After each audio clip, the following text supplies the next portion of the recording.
आपण सकाळपासून राजगुरू शहरामध्ये आहोत। मराठा बांधव मुंबईच्या दिशेने सुकामेवा असेल भाजी भाकरी घेऊन चाललेत आणि हा खरं तर आता न्यायालयीन देखील मुद्दा आहे मराठा आरक्षणाचा।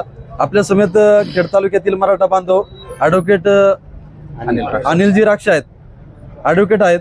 त्यांना आपण विचारूया कशा प्रकारे ही न्यायप्रविष्ट बाजू आहे, आरक्षण भेटेल की नाही, त्यांचा अनुभव काय सांगतो, काय सांगाल? मी सर्वप्रथम आपल्याला सांगू इच्छितो, आता जो आरक्षणाचा लढा आहे, मनोजदादा जरांगे पाटील यांनी हे जे आरक्षणाचा लढा जो चालवला आहे, खऱ्या अर्थाने आपल्याला आरक्षणाचे आतापर्यंत आपण मराठ्यांनी 58 शांततामय मार्गाने मोर्चे काढले। 2016 पासून विशेषतः ही मोठी लढाई आपण लढतोय, बरोबर। पण ह्यावेळेला खऱ्या अर्थाने आरक्षण कसं मिळवायचं आणि ते मिळणार हे कोणाला कळालं असेल तर फक्त जरांगे पाटलांना, बरोबर। तुम्हाला सांगतो, जर आपण एकूण पाहिलं तर लोकसंख्येचा विचार केला तर SC आणि ST यांना लोकसंख्येच्या प्रमाणात आरक्षण आहे, बरोबर। म्हणजे असा विचार केला तर साधारणतः 20%, 13% SC आणि 60% ST असं 20% आरक्षण त्यांना जातं, त्याच्याबाबत वाद नाहीये। त्याच्यानंतर राहिलेलं आत्ताची जी सध्याची परिस्थिती आहे, 32% आरक्षण हे OBC समाजाला आहे। आता 20 आणि 32 तुम्ही काउंट करा, म्हणजे साधारणतः जे आरक्षण हे केलं, आता 32% आरक्षण जे दिलं गेले, OBCचं आरक्षण हे लोकसंख्येच्या प्रमाणाच्या निम्म असतं, बरोबर। SC ST हे संपूर्ण आरक्षण असतं, OBC निम्म असतं। मग 32% आरक्षण हे 64% लोकसंख्येला आहे, बरोबर। मग आता मला सांगा, ती 64% 20% झाले किती? 84-84% झाले। या महाराष्ट्रामध्ये SC ST झाले 20%, OBC झाले 64%, त्याच्यानंतर मुस्लिम समाज आपण पकडू साधारणतः एक 10% असेल कमीत कमी, म्हणजे किती झालं? 84%, बरोबर। 20, 64, 94% झाले। त्यानंतर समजा ब्राह्मण, जैन, क्षत्रिय, जाट, शीख, ख्रिश्चन असेल किंवा अन्य जो काही समाज असेल, हा साधारणतः 6% असेल, म्हणजे 100% ही आरक्षणाची इथंच कोटा पूर्ण होतो। आता मला सांगा, याच्यामध्ये मराठा कुठं आपण काउंट केलाय? कुठे काउंट केलेला नाहीये, कारण तो मराठा म्हणजेच OBC आहे। मराठा म्हणजे OBC, हे 64% जे दिलंय OBC ना, याच्यामध्येच मराठा आहे। म्हणून जरांगे पाटलांनी जी मागणी केली ती अत्यंत योग्य आहे की आम्हाला वरचं आरक्षण नको, आम्हाला OBC मध्येच आरक्षण द्या। त्याचं कारण असं की इंदिरा साहनी खटल्याप्रमाणे 50% स्लॅब ओलांडता येत नाहीये। आता राज्य सरकारने आपल्याला जे आरक्षण दिले किंवा सेंटरने जे दिले, हे आपण मागितलेलं आरक्षण दिलेलं नाही। त्यांनी जे आरक्षण दिलं हे 50%च्या वरचं दिले, आणि त्याचं एकमेव कारण की त्यांनी जे आरक्षण दिलं, फडणवीस साहेबांनी जे आरक्षण दिलं ते हायकोर्टला टिकलं। हायकोर्टला टिकल्यावर सुप्रीम कोर्टामध्ये गेलं, सुप्रीम कोर्टामध्ये ते परत 2021 ला रद्द झालं। त्याच्यामुळे जरांगे पाटलांनी जी मागणी केली अत्यंत योग्य आहे आणि संविधानिक मागणी आहे, ही संविधानामध्ये बसते, घटनेमध्ये बसते। अनेक जर आपण, मी एक वकील म्हणून सांगतो, आणि मी जसा वकील आहे तसेच जे घटनेचे तज्ञ आहेत, आदरणीय उल्हास बापट सर असतील, अनेक जे मोठे मोठे तज्ञ आहेत की ज्यांनी आयुष्यभर घटनेच्या अभ्यासामध्ये त्यांचं आयुष्य वेचलेलं आहे, अशा तज्ञांनी सगळ्यांनी सांगितलं की जरांगे पाटलांनी केलेली मागणी ही योग्य आहे, त्यांनी दाखवलेला मार्ग योग्य आहे आणि त्याच मार्गाने आरक्षण मिळू शकतं। आता जी जरांगे पाटलांची मुख्य मागणी आहे की आम्हाला जे आरक्षण द्यायचंय ते 50%च्या वरचं देऊ नका, कारण ते आज दिलं तर आज आपण खुश होऊ जल्लोष करू, पण ते टिकणार नाही, कारण त्याच्यासाठी इंदिरा साहनी खटला आहे, सुप्रीम कोर्ट आहे, ते पुढे जाऊन रद्द होणार आहे। म्हणून पाटलांनी जी मागणी केली आहे की आम्हाला 50%च्या आतलं आरक्षण द्या, आणि 50%च्या आतलं आरक्षण म्हणजे OBC आरक्षण इतकंच नाही तर स्टेटने दिलेलं आरक्षण, सेंटरने दिलेलं आरक्षण हे फक्त त्या स्टेट पुरतं, सेंटर पुरतं लागू होतं। OBC मध्ये आपल्याला जे आरक्षण आता आपण मागतोय, हे आरक्षण आपल्याला सगळीकडे चालणार आहे आणि हे आरक्षण कुठं चॅलेंज होणार नाहीये।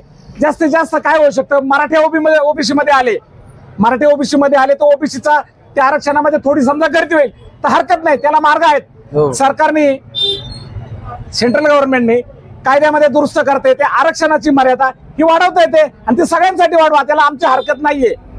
तामिळनाडूचा आपण जर एक उदाहरण म्हणून घेतलं तर आज तामिळनाडूमध्ये जवळजवळ 72%च्या वरती आरक्षण आहे, आणि त्यांनी सुद्धा याच प्रकारे OBCतून म्हणजे त्या प्रकार प्रवर्गामध्ये आरक्षण त्यांना दिलं। ते आजपर्यंत जवळजवळ 10-15 वर्ष आली, कोर्टात खटला चालू आहे, हे निश्चित बाब आहे, पण आज 10-15 वर्ष आरक्षणाचे लाभ घेत आहेत अनेक पिढ्या, म्हणजे आपली अनेक मुलं बाळ, आपली जे पिढ्या आहेत ह्या त्या आरक्षणामधून वरती आले, शिकले, शिक्षणाची संधी मिळाली, नोकऱ्यांची संधी मिळाली, आता काही रिटायर व्हायला येतील।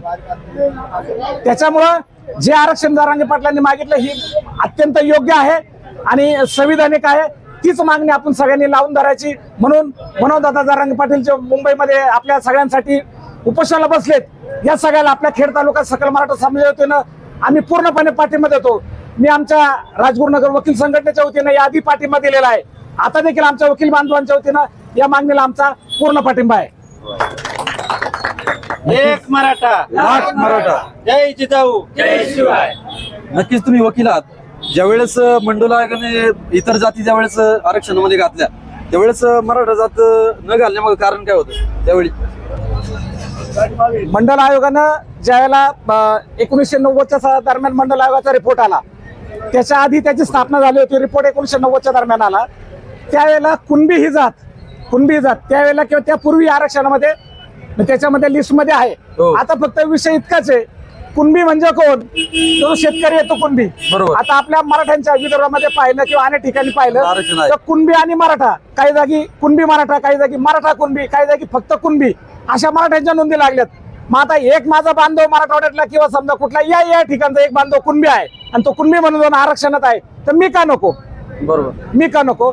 त्यामुळे मंडल आयोगामध्ये जरी स्पेसिफिक मराठा जात अशी नसली तर कुणबी मराठा म्हणून त्याच्यामध्ये नोंद आहे. आणि आम्ही तोच आता आधार घेतोय की कुणबी मराठा जर त्याच्यामध्ये आहे तर ज्या मराठा पुढे कुणबी लागलं नाही तोही शेतकरीचा आहे ना, बरोबर. तोही मराठाचे, तो बांधव आहे. आता कुणबी आणि मराठा आपल्या रोटीबेटी व्यवहार होतात. म्हणजे अनेक आता समजा गावगाड्यामध्ये सगळं रोटीबेटी व्यवहार होतात, सगळं चालतं, लग्न चालतं, सगळं चालतं. मग म्हणजे त्याचा अर्थ काय? कुणबी आणि मराठा ही जात एक आहे. आणि या संबंधीचा निर्वाळा मान्य हायकोर्टाने सुद्धा यापूर्वी दिलेला आहे, अनेक समित्यांनी दिलेला आहे. किंबहुना राहिला प्रश्न मागासलेपणाचा, ज्याला आपला गायकवाड आयोग, जस्टिस गायकवाड MG गायकवाड आयोग मागच्या काळामध्ये नेमला गेला. या गायकवाड आयोगाने ज्या शिफारशी केल्या त्यामध्ये सुद्धा हा मराठा समाज हा मागासलेला आहे. त्यावेळेला जो आपला संपूर्ण महाराष्ट्रामध्ये सर्वे झाला, हा सर्वे अत्यंत काटेकोर पद्धतीने झाला. एवढंच नव्हे तर मराठ्यांची सगळी संख्या, त्यांची घरं, त्यांची आर्थिक परिस्थिती, त्यांचं जमिनीचं क्षेत्र, त्यांना नोकऱ्यांमध्ये असलेली संधी, शिक्षणामध्ये असलेली संधी, येणाऱ्या अडचणी, या सगळ्याचा सर्वे केला गेला. अत्यंत विस्तृत मध्ये सर्वे झाला आणि या सर्वेमधून एक बाब स्पष्ट झाली की याच्यामध्ये मराठा समाज हा मागासलेला आहे. तसंच जस्टिस गायकवाड आयोगाने रिपोर्ट दिला. त्यानंतर खत्री कमिशन आलं, आताच शुक्रे समिती सुद्धा त्याच प्रकारचा रिपोर्ट दिलाय. आता सध्या परिस्थिती अशी आहे की दोन्ही आयोगांनी, जे संविधानिक आयोग आहेत, शासनाने नेमलेले आयोग आहेत, यांनी हा रिपोर्ट दिलाय की मराठा समाज हा मागासलेला आहे. मग आता जी आरक्षणामध्ये, आता तुम्ही मगाशी प्रश्न केला की त्यावेळेला एखादी जात आरक्षणामध्ये टाकायची पद्धत काय, तर त्याची पद्धत अशी की राष्ट्रीय तळावर राष्ट्रीय मागासवर्गीय जो आयोग असतो, NCBC त्याला म्हणतो, नॅशनल बॅकवर्ड कास्ट कमिशन त्याला जे आपण म्हणतो, तसा राज्य स्तरावर राज्य मागासवर्गीय आयोग असतो. आता ह्या राज्य मागासवर्ग आयोगाची जी निर्मिती आहे ही संविधानाच्या माध्यमातून होते.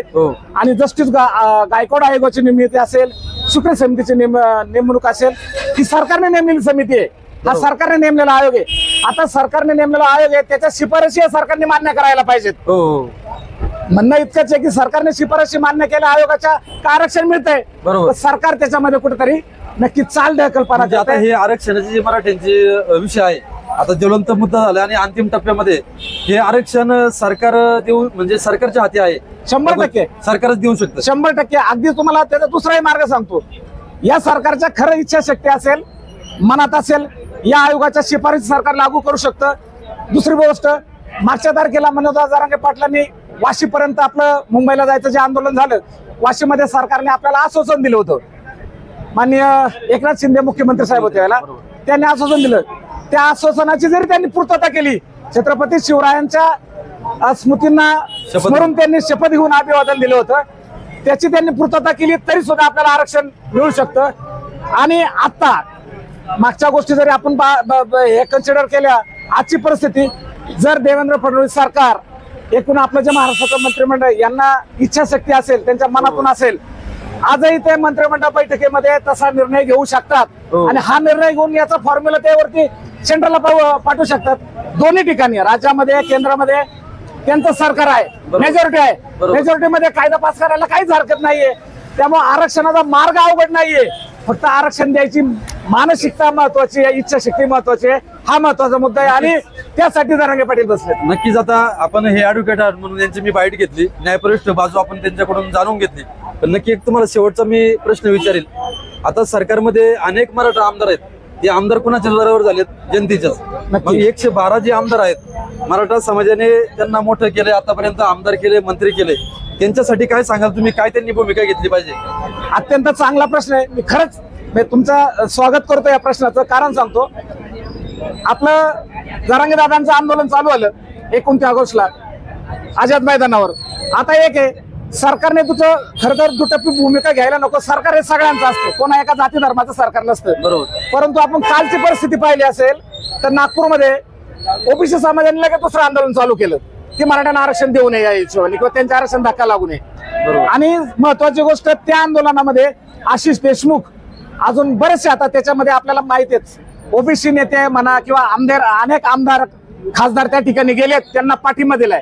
परंतु आपली खंत अशी आहे, आमची व्यथा आहे खरंच, बरोबर, की मनोज जरांगे पाटला सारखा माणूस स्वतःच्या शरीराची चाळण करून घेतली अक्षरशः.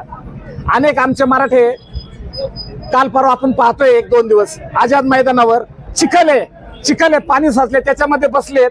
तुम्ही खाऊ गल्ल्या बंद केल्यात, तो आदेश महापालिकेने काढला. आणि हा आदेश महापालिकेने काढला, अक्षरशः आमच्या मुलाबाळांचे सगळ्यांचे त्या ठिकाणी खाण्यापिण्याचे हाल झालेत. हे सगळं होत असताना ज्यांना आम्ही निवडून दिले ते आमचे मराठा आमदार खासदार यांची संख्या जर पाहिली तर साधारणतः 100च्या वर तो आकडा आहे. नक्कीच. यांना खरं सांगा, नक्की यांना लाज कशी वाटत नाही असा माझा प्रश्न आहे. शब्द काहीसा थोडासा बोचडा वाटेल, पण खरं सांगतो, यांना लाज कशी वाटत नाही. ज्यावेळेला नागपूरमध्ये ओबीसी महासंघाचं आंदोलन चालू होतं, त्या ठिकाणी अनेक आमदार खासदार भाजपचे सुद्धा, काही काँग्रेसचे आहेत, सगळे आहेत, ते तिथं जातात, त्यांच्या आंदोलनाला पाठिंबा देतात. मग आमचे मनोज जरांगे पाटील ज्या वेळेला उपोषणाला बसलेत, अख्खा समाज 5-6 कोटी समाज रस्त्यावर उतरलाय. मग ह्या व्यथा तुम्हाला दिसत नाहीयेत का?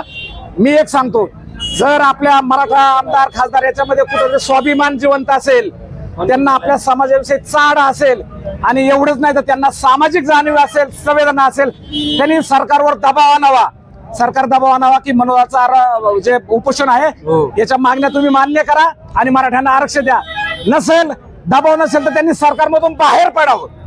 जर त्यांच्यामध्ये स्वाभिमान जिवंत असेल, आपल्या समाजाविषयी आस्था असेल, तर त्यांनी बाहेर पडावं, असे माझं मत आहे. असं आव्हान त्या सगळ्यांना करतोय.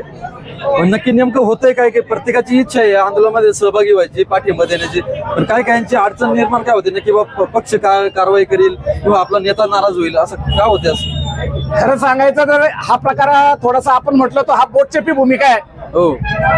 सगळ्यांना कळतंय आरक्षणाची मागणी योग्य आहे, आरक्षण मिळालं पाहिजे असे सगळेच म्हणतात, आमचा पाठिंबा असं सगळेच म्हणतात. परंतु सगळ्यांना माहिती आहे, यासाठी जो कायदा करायचा आहे, यासाठी जो JR काढायचा आहे, हा तुमच्या आमच्या नाहीये, हा सरकारच्या हातात आहे. बरोबर. त्यामुळं आपण म्हणणं वेगळं, पण जे आमदार खासदार आहेत, जे लोकप्रतिनिधी आहेत, यांनी म्हणण्यापेक्षा तिथं कायदा करावा ना, तो JR पास करावा, तसा कायदा करावा. आणि हे होत नसेल तर त्या मराठा आमदार खासदारांनी या सरकारमधून बाहेर पडावं.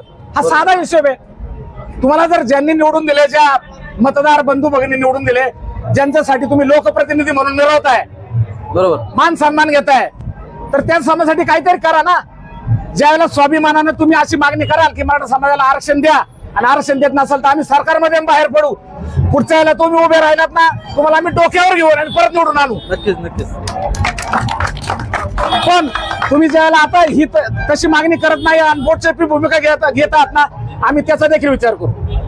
बरोबर. नक्कीच ऍडव्होकेट साहेबांनी अतिशय उद्गीत भावना, तळमळ व्यक्त केली आहे. यांची एकट्याची ही भूमिका नसून, तळमळ नसून, संबंध महाराष्ट्रातील मराठा बांधवांचे, आणि विशेष करून आपण पाहतो प्रत्येकाने कुठेतरी या आंदोलनामध्ये, आता हे वकील आहेत, वकील असल्यामुळे यांनी ती न्यायप्रविष्ट बाजू मांडावी, समाजाला एक जागृती करावी. ज्यांना जमत नाही आंदोलनात जायला, त्यांनी सोशल मीडियाच्या माध्यमातून वातावरण करावं, अशा प्रकारची भूमिका प्रत्येकाने घेतली पाहिजे. आणि संपूर्ण सरकार जे आहे त्यांना कोंडीत पकडण्याचं काम येणाऱ्या काळामध्ये आपल्या सर्वांना करावं लागेल. नक्कीच आरक्षण भेटल्याशिवाय राहणार नाही, अशी ही सर्व आंदोलनकर्त्यांची, मराठा बांधवाची भूमिका आहे. नक्कीच आपण हा व्हिडिओ खूप शेअर करा, निवेदक रुपेश वाळके या YouTube चॅनलला सबस्क्राईब करा, आणि हा व्हिडिओ मोठ्या प्रमाणामध्ये शेअर करा. नक्कीच मराठा बांधवांना न्याय मिळाल्याशिवाय राहणार नाही. धन्यवाद. एक मराठा. छत्रपती शिवाजी महाराज की छत्रपती संभाजी महाराज की राजमाता जिजाऊंचा राजमाता जिजाऊंचा विजय असो. जय जिजाऊ. जय शिवराय. एक मराठा. लाख मराठा. एक मराठा. धन्यवाद राक्षस साहेब, तुम्ही आमच्याशी बातचीत केली आणि नक्कीच एकदम अभ्यासू तुम्ही मुलाखत दिली आणि संपूर्ण महाराष्ट्राला हे कळणार आहे. अनेक कायदेतज्ञ त्या ठिकाणी आपली बाजू मीडियाच्या माध्यमातून चॅनलला मांडतात. तुम्ही देखील सुंदर अशी माहिती दिली, अभ्यासू मुलाखत दिली. धन्यवाद.